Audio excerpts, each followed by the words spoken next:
Bem, gente, a pergunta de hoje é: por que você vem a essa igreja? Por quê? O que te faz andar com as pessoas que aqui estão? Certamente não é a perfeição das pessoas daqui, porque aqui tem gente, onde tem gente tem problema.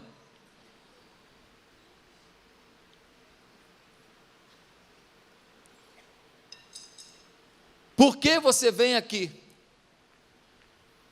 Qual é o seu objetivo de vir aqui?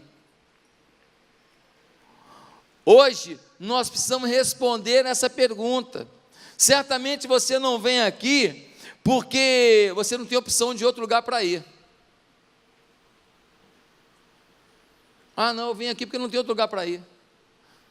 Se não falta lugar nesse Rio de Janeiro para ir, se não falta lugar para ir, é no Rio de Janeiro, não é? Tem de roda de samba a canto gregoriano. Você escolhe, no Rio de Janeiro tem de tudo. Por que você vem aqui?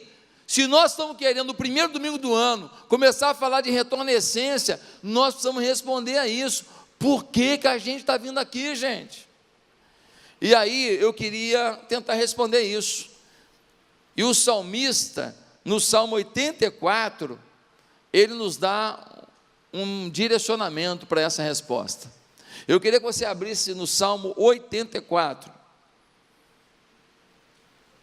Abra a sua Bíblia, Salmo 84.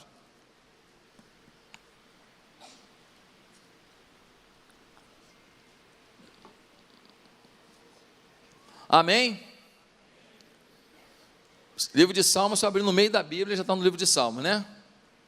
Abriu no meio da Bíblia, livro de Salmo, acho 84. Diz assim: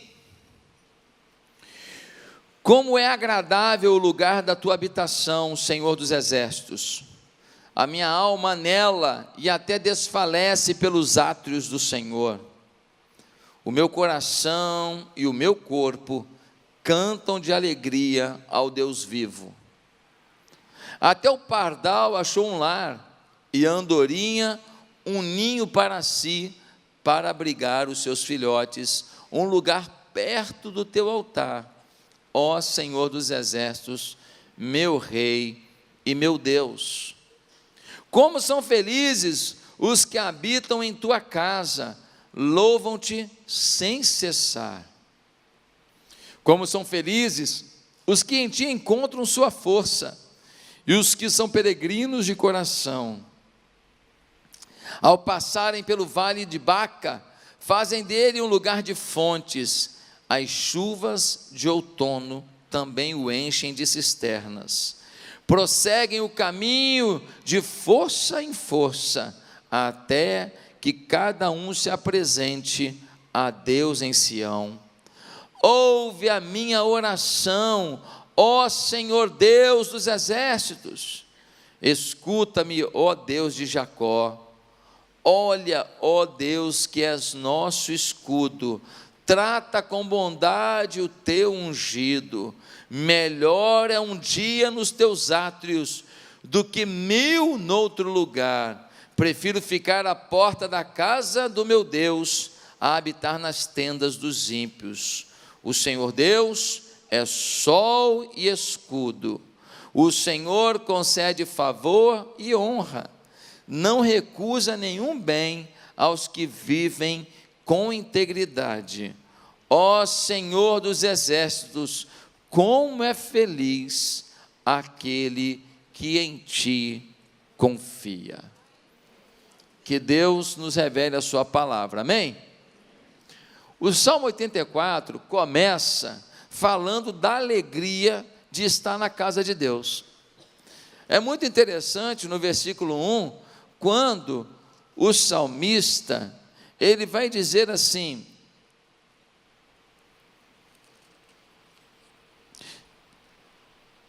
como é agradável o lugar da tua habitação, como é gostoso estar onde o Senhor está, como é gostoso estar aonde o teu nome é exaltado, como é prazeroso estar num ambiente que favorece a fé. No versículo 1, ele continua dizendo assim, no versículo 2 ele diz assim: a minha alma anela e até desfalece pelos átrios do Senhor.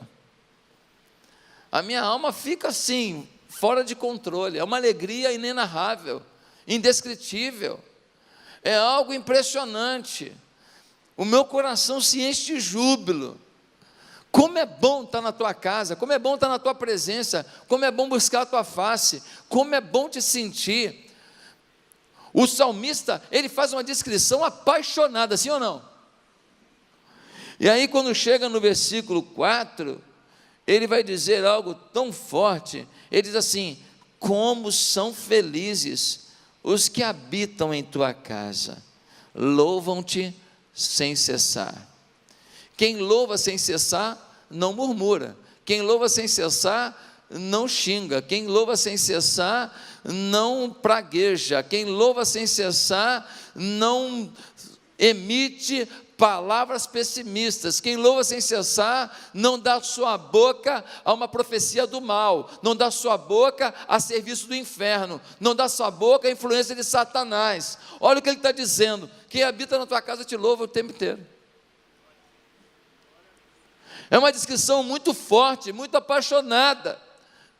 O salmista diz: olha, eu tenho um êxtase de estar na tua presença, eu tenho um gozo incalculável de estar na tua presença, eu tenho uma emoção muito forte de estar na tua presença, eu tenho uma paixão muito grande por estar na tua casa.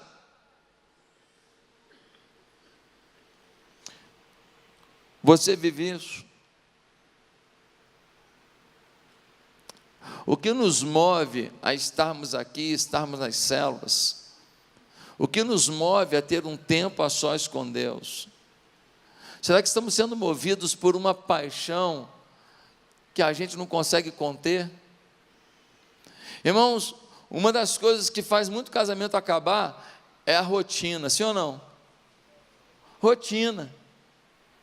Eles não têm mais projeto nenhum, sonho nenhum, eles não têm mais riso nenhum, piada nenhuma, alegria nenhuma, humor nenhum, gracinha nenhuma. Ele não encarna nela em mais nada, ela não encarna nele em mais nada, eles não fazem piada da tragédia que aconteceu, a panela virou, era o almoço do dia, e eles não falam: pô, que bom que a gente vai ficar mais magro. Eles não riem da tragédia. Eles perderam o humor, eles perderam a alegria, aquela coisa, nós estamos em casa, tem problema, mas nós estamos juntos, que legal, que bom que eu tenho você. Eles perderam, o casamento vai entrando na rotina, um belo dia: olha, eu não quero mais a rotina, e o outro fala assim: ué, mas estava tudo bem? Estava tudo bem? Não estava tudo bem, estava na rotina. Na época do namoro, pegava na mão dela, já dava um frisson, que alegria. Sim ou não? É ou não é? Depois de 9 da noite, era um pulso só na ligação, era ou não era? Aí você ligava de 9 até as 6 da manhã, no telefone, que era um pulso só para economizar, e ficava ali, ó, no telefone. Aí, depois, no casamento, só problema, só pagamento de conta, só pressão, só cobrança, nervosinho, nervosinha, falta de educação, rotina.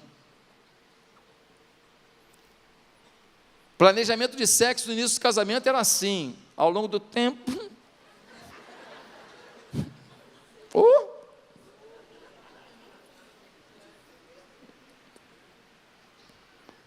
E aí, o casamento ficou a porqueira. Não que não possa ser restaurado, mas vai ter que dar um trabalhinho agora.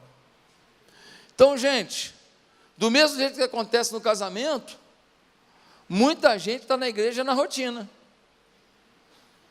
Ministério tal, trabalhar aqui, recepção e tal, aferição, Ministério Kids, eu tenho que ir para a célula, levo a pessoa para a célula, hoje tem ensaio do louvor, hoje é a minha escala. Ele está no automático,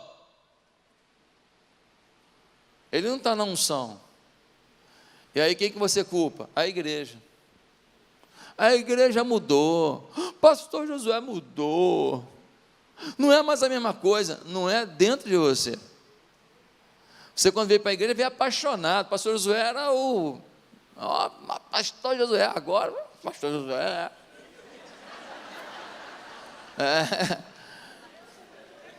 Quando falava da igreja atitude. Agora, muito problema. Eu tenho umas decepções, aí quando você fala isso, sabe o que acontece? Tudo que você fala, você ouve. Seria bom você tampar seu ouvido para sua boca às vezes, sabe?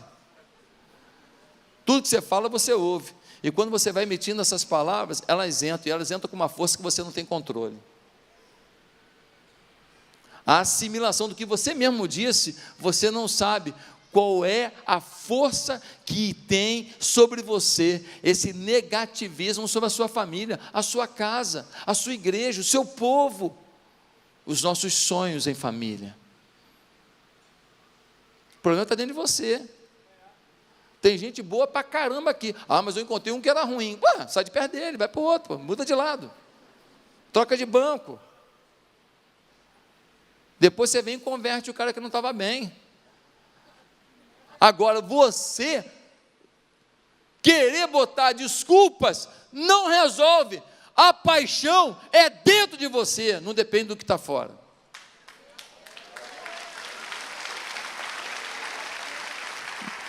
Nós precisamos entender isso.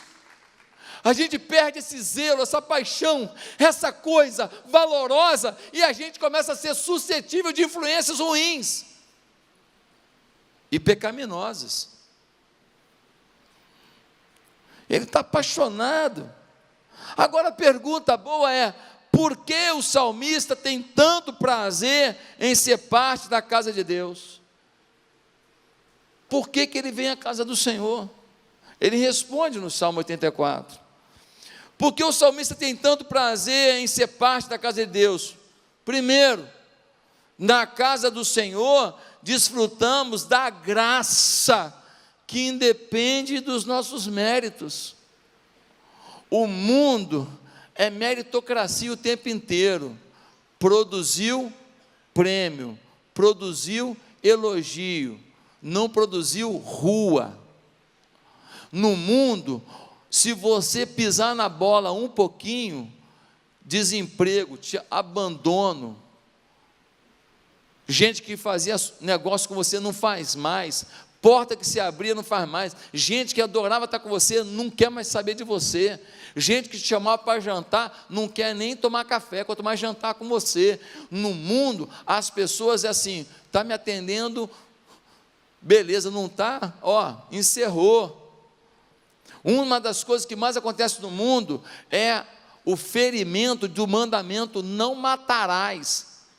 Como assim, pastor? Está tendo tanto assassinato assim? Tá, mas não é assassinato com tiro, com facada, não. É assassinato no coração. A gente mata a pessoa da nossa vida. A gente mata, não quero mais, matei. Mas a pessoa naquele dia falou uma coisa que você não gostou, mas ela está arrependida, dane-se, não quero saber. A gente mata. Se você olhar no seu coração, de repente você matou um monte de gente já também. Sogra.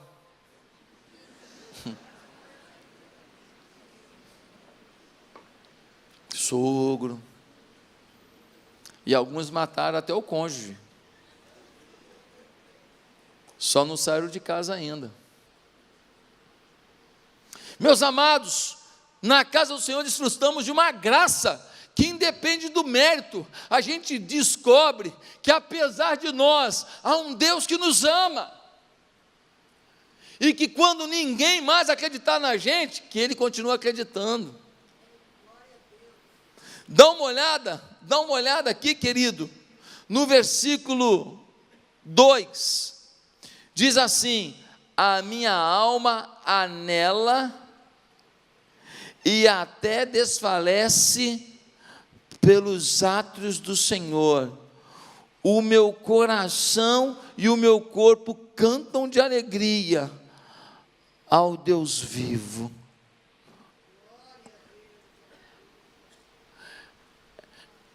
ele se sente importante, ele se sente protegido, ele se sente parte. Mas aí, a grande revelação da graça está no versículo 3, porque diz assim: até o pardal achou um lar, e a andorinha um ninho para si, para abrigar os seus filhotes, um lugar perto do teu altar. Aqui tem uma revelação muito forte. Quanto custa um pardal? Alguém já viu venda de pardal? Alguém já foi numa loja de venda de passarinho e tem lá pardal? Pardal não vale nada. Pardal é o passarinho que todo mundo ignora. Pô, estou com a criação de pardal. Não tem. Não tem. Pardal é o bichinho desprezível. Claro que Deus ama toda a criação dele. Estou dizendo o seguinte: não tem valor. Não tem valor. E ele está dizendo que o pardal, que não tem valor nenhum, encontrou um ninho no altar do templo do Senhor. O pardal desprezado, que ninguém paga R$1 por ele, ele fez o ninho no altar do Senhor, no lugar mais chamativo, no lugar da glória, no lugar da bênção, no lugar do milagre. O pardal fez o ninho: vou morar aqui. A andorinha: vou morar aqui. Aonde? No altar. Sabe o nome disso? Graça. Graça. Um Deus que acolhe o pardal, como não acolheria você? Meus queridos, eu fui a um presídio ano passado. Eu fui 2 vezes fazer trabalho, pregar no presídio ano passado. E eu cheguei lá e encontrei uma multidão e vários pastores trabalhando ali, cuidando dos presos, aconselhando, orientando, discipulando os presos. Uma coisa linda. Só tem um detalhe. Sabe quem eram os pastores? Presos. Eles eram prisioneiros. Eles eram prisioneiros que lá dentro se converteram ou se reconciliaram, se batizaram ou renovaram sua aliança se já eram batizados. Lá dentro foram consagrados pastores, e agora eles são pastores de uma igreja dentro da prisão, estão cumprindo pena, me estão ali aconselhando, discipulando, fazendo gabinete, orientando, pregando, dia após dia para aquelas pessoas. O cara que é presidiário ensinando a liberdade, sabe o nome disso? Graça. Pastor, mas eles não fizeram nada muito feio, não. Eu não pergunto, não. Em cadeia não se pergunta o que a pessoa fez, sabia disso? Não se pergunta. Você chega lá, não importa se foi roubo, latrocínio, se foi assassinato, não importa. Ali a gente está pregando o evangelho, o restaurador de Deus para qualquer pessoa, em qualquer situação. E nós não estamos ali para avaliar quem era pior antes de ir para lá. Se eles estão ali cumprindo 10 anos de cadeia, 9 anos de cadeia, 15 anos de cadeia, não foi coisa pequena, não. Mas a graça de Deus, que cuida do pardal, cuida de um homem que errou na vida, mas que se arrependeu aos pés do Senhor.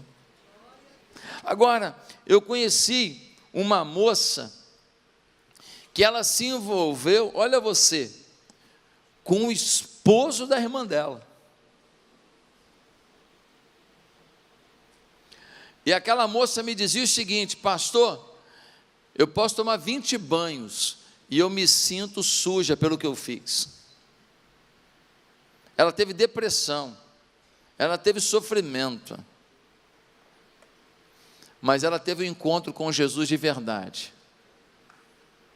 Sabe o que aconteceu? Aquela mulher conseguiu se perdoar. Sabe o nome disso? Graça. Eu conheci um outro casal lá da Bahia, que o camarada era um empresário, e ele tinha um dia ele passou numa loja, viu uma moça muito bonita, e ele parou o carro, voltou na loja e falou: eu vim aqui para te falar que eu vou casar com você.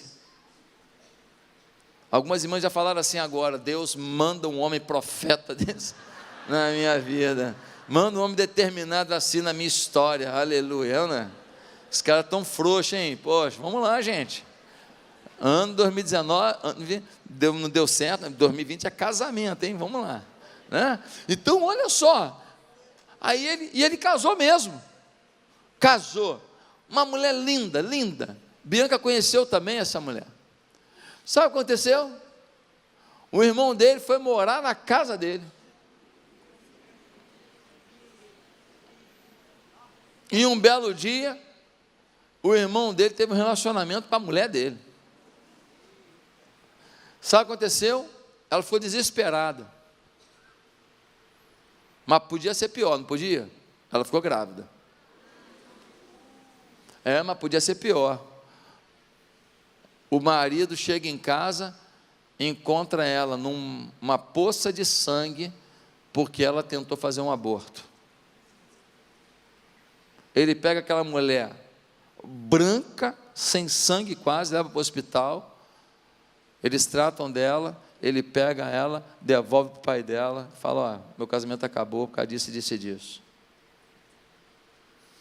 Aquela mulher tão linda ficou a mulher mais feia do mundo. Emagreceu não sei quantos quilos, a cara caiu, pentear cabelo, ela já não tinha mais o que fazer.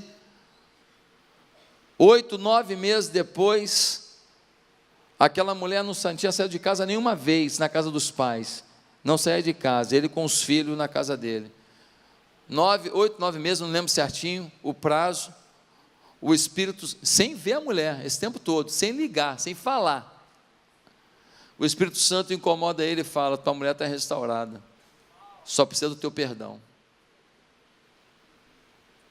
Ele começa a brigar com Deus, e Deus fala com ele: essa mulher nunca mais vai errar com você, ela é a mulher da sua vida.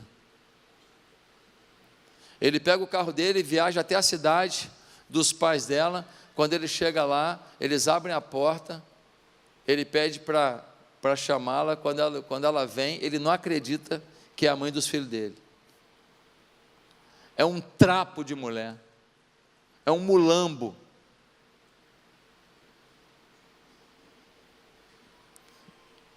Ele começa a conversar com ela e fala: eu vim aqui para te perdoar.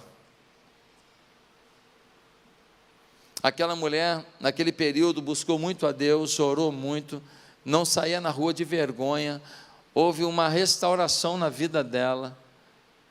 Ele perdoa o seu irmão, ele perdoa a sua mulher, pega ela, bota no carro, leva. No domingo seguinte, eles entram os dois de braço dado no culto. Imagina interior. Se aqui a gente sabe de tudo, imagina interior. Interior, até os cachorros faz fofoca, meu irmão.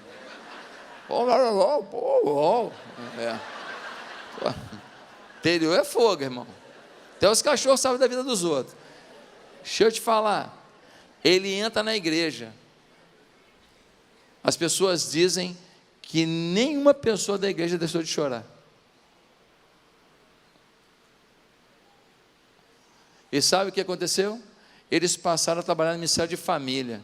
E todos os anos nós levávamos esse casal para dar testemunho no nosso encontro de casais lá em Ipatinga. Deus restaurou. E aí ele, como empresário, ele explodiu e ele começou a ficar milionário e fazer a obra de Deus e se tornou um grande pastor e empresário. Deus é Deus de graça. Graça. O que você aprontou até aqui, o que você pisou na bola até aqui, o que você escorregou na maionese até aqui, não pode determinar o que você vai viver em 2020. Se apegue com a graça de Deus. O pardal encontrou casa, tem para você também. Agora a graça não é barata. Custou o sangue de Jesus na cruz. Então você não pode achar, eu faço qualquer coisa errada, eu fico no pecado, está tudo bem. Não, Dietrich Bonhoeffer já dizia que a graça não é barata. Não pode se aproveitar da graça e achar que a graça chega para um coração não arrependido. Esse mês é o mês do arrependimento. Amém? Segundo lugar, por que que ele estava na casa do Senhor? Por que que ele tinha tanto prazer, o salmista? Porque na casa do Senhor descobrimos que nenhuma luta é maior que o cuidado do Senhor para conosco. Na igreja, descobrimos que nenhuma luta é maior que o cuidado, que a atenção, que o zelo que o Senhor tem para cada um de nós. Pastor, então por que não teve solução ainda? Opa, solução, prazo de validade das coisas, tempo de entrega da promessa, é outro papo. Mas o que você não pode deixar de entender é que existe um Deus que te conhece. E que a sua luta não está fora da planilha dele. A sua luta não está fora da planilha do Eterno. Ele tem o teu nome, tem lá as pendências da tua vida, Ele sabe o que você passa, Ele sabe o teu temor. Meus amados, dá uma olhada no versículo 5 e 6, nós vemos assim: como são felizes os que em ti encontram sua força, e os que são peregrinos de coração, ao passarem pelo vale de Baca, fazem dele um lugar de fontes, as chuvas de outono também o enchem de cisternas. Olha o que ele está dizendo, ele está falando do vale de Baca. Vale de Baca significa vale das lágrimas. Existiam plantas nesse vale que elas gotejavam, então esse vale ficou com esse nome de Vale das Lágrimas. Ele estava dizendo que há momentos na vida que a gente passa pelo vale das lágrimas, que a gente chora, que a gente fica com medo. Eu senti muito medo de muitas coisas em 2019, faz parte. Eu derramei lágrimas em 2019, tu acha que só foi gargalhada? Só vitória? Pastor, mas foi um ano muito abençoado na sua vida, na vida da igreja. Sim, sim, mas as lágrimas fazem parte, os temores fazem parte, até para que a gente fique conectado com Deus. Se tudo der certo, a gente abandona, a gente fica arrogante, a gente começa a achar que a gente que faz, que a gente que acontece. Deus sabe o que dá a cada um de nós, o que permite. Deus nos abençoa nas nossas lágrimas. Lágrima não significa distanciamento de Deus. Lágrima pode significar cuidado de Deus. Meus amados irmãos, passando pelos vales da vida, a gente chora. E ele está dizendo: olha, as plantas do vale de Baca podem continuar gotejando, lacrimejando, mas o Senhor vai te dar força. É interessante que muitos querem chegar à presença de Deus sem passar pelo vale das lágrimas. Muitos querem se encher de Deus sem passar pelo vale das lágrimas. Impossível. Impossível. Os sofrimentos da vida, não se revolte com eles, eles fazem parte do tratamento. Pastor, mas todo mundo vai ter que sofrer alguma coisa. Todo mundo. O ser humano é burro para a prosperidade, mas ele se agiganta na fraqueza, ele amadurece na dor.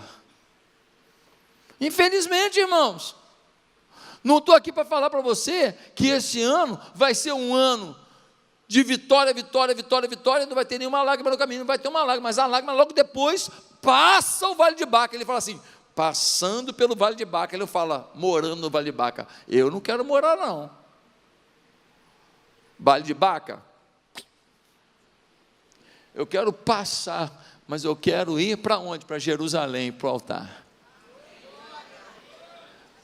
O peregrino está indo para Jerusalém, mas ele passa pelo Vale de Baca, ele passa pelas lágrimas, mas finalmente ele chega em Jerusalém, ele encontra o templo, ele olha que o pardal fez um ninho no altar, e ele naquele altar, ele sente a glória, o cuidado e a força que vem de Deus.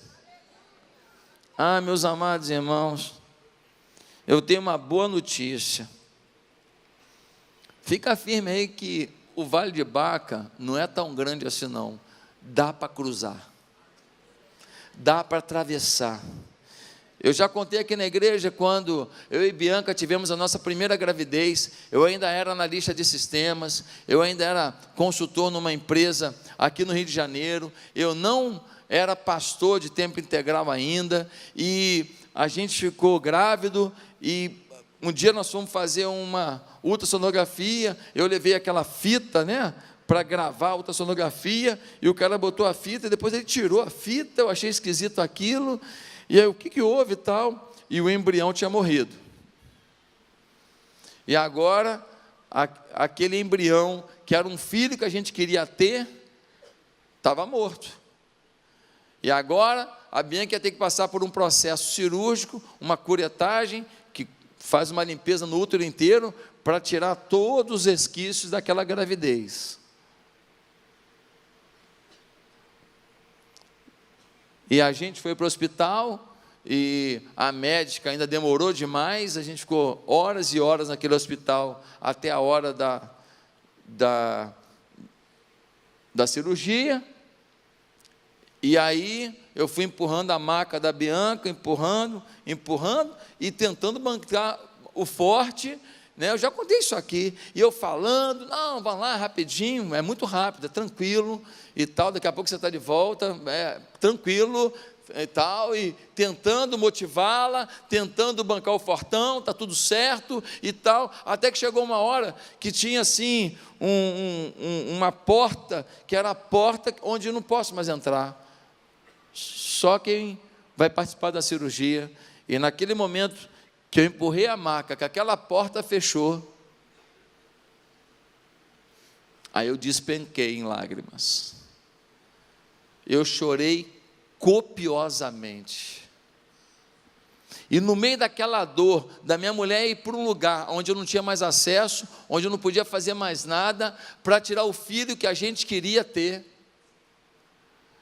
naquele momento, me deu uma sensação muito clara do meu amor por ela. Eu não sabia do amor que eu tinha pela Bianca até esse momento. Eu te confesso que esse foi um momento em que eu percebi que o amor que eu tinha por ela era muito maior do que aquele que me levou a casar. Pastor, mas foi lágrima, foi dor, foi Vale do Baca, foi. Mas Deus estava me preparando para outras situações, outras tentações, outras lutas, outras dificuldades da vida, em que o meu amor foi fortalecido ali. Aquelas lágrimas daquele dia estavam preparando o meu riso do dia seguinte, a continuidade do meu casamento, o fortalecimento do meu elo com ela. Queridos, Deus ministra o nosso coração nas lágrimas. Não é tempo de revolta com as lágrimas, é tempo de sensibilidade ao que Deus está falando em meio às nossas lágrimas. Amém? Em terceiro lugar, na casa do Senhor, Ele tem prazer de ir lá. Por quê? Porque na casa do Senhor aprendemos o poder da oração da fé. Pastor, tem oração que não é da fé? Tem oração que é da boca para fora, tem oração que é corriqueira, tem oração que é reza. Puf, amém. Eu estou falando da oração da fé, da oração que explode na alma, da oração que toca no coração. Olha o versículo 8, o que ele vai dizer? Ele vai dizer assim no versículo 8: ouve a minha oração, ó Senhor Deus dos exércitos, escuta-me, ó Deus de Jacó.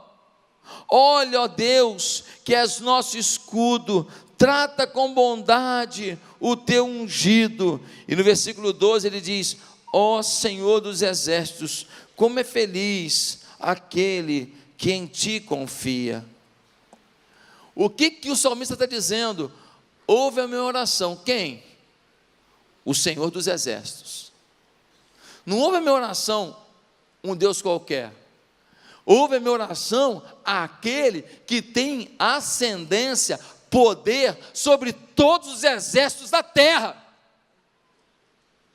Depois ele fala: ouve a minha oração. Quem que ele vai dizer? No versículo 8, ele vai dizer assim, olha que coisa forte: escuta-me, ó Deus de Jacó. Quem é Jacó? Jacó é filho de quem? É filho de Isaac. Isaac é filho de quem? De Abraão. Quem são esses? São os patriarcas. Ele está dizendo: ei, eu estou falando com Deus que começou toda a história da fé lá em Abraão. Eu estou falando com Deus, o mesmo que agiu lá no Velho Testamento, que veio trabalhando, que abriu o Mar Vermelho, que fez com que caísse carne do céu para o povo comer, que mandou o maná do céu, que fez o povo ganhar as vitórias mais cabais contra exércitos poderosos. É esse Deus que foi prometido a um povo, que foi prometido a Abraão. É esse Deus que é o meu Deus. O salmista está dizendo: olha, é o mesmo Deus, é um Deus que fez milagre lá, vai fazer na minha vida aqui. Ele está declarando que a súplica dele não é qualquer um. No versículo 9 ele diz: ele é escudo, ou seja, as setas do mundo, as setas do inimigo não vão me matar. Ele é escudo, ele me protege. Eu noto que algumas pessoas de oração, nem sempre elas têm as suas orações respondidas. São pessoas de oração, pedem algumas coisas e não acontecem. E aí você fala: ué, pastor, e aí? E aí que eu noto que mais importante do que as respostas que elas têm é o que elas se tornam. Pessoas que têm vida de oração podem até não ter uma oração respondida, mas elas se tornam pessoas mais próximas de Deus, mais tementes a Deus, mais confiantes em Deus. Não é o que você ganha, é o que você se torna, que é o mais importante da oração. Às vezes você ora, não vem resposta, e você meio que fala: Deus não está tratando você às vezes, está aperfeiçoando você.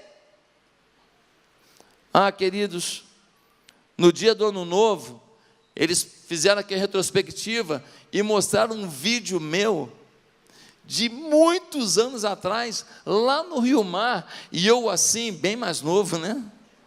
Bem mais novo, e eu falava assim: essa igreja vai ter mais de 10 mil membros, você não tem dúvida nenhuma. Não foi? Vocês não viram no vídeo? Né? Eu com as camisas folgadas, assim, bem estiloso, né? Então, gente, são palavras que quando você começa a orar, quando você começa a buscar, quando você começa a clamar a Deus, essas palavras, elas vêm sobre a tua vida com tanta intensidade, com tanta convicção, com tanta certeza, que você as libera meio sem pensar no que está falando.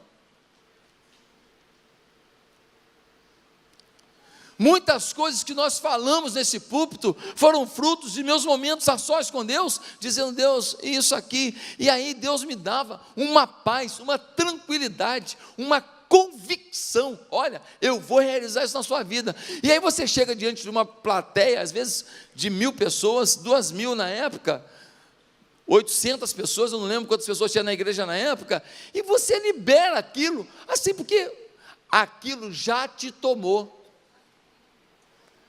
No mundo espiritual, você já tomou posse. No mundo material, é uma questão de tempo você realizar. Quem está entendendo?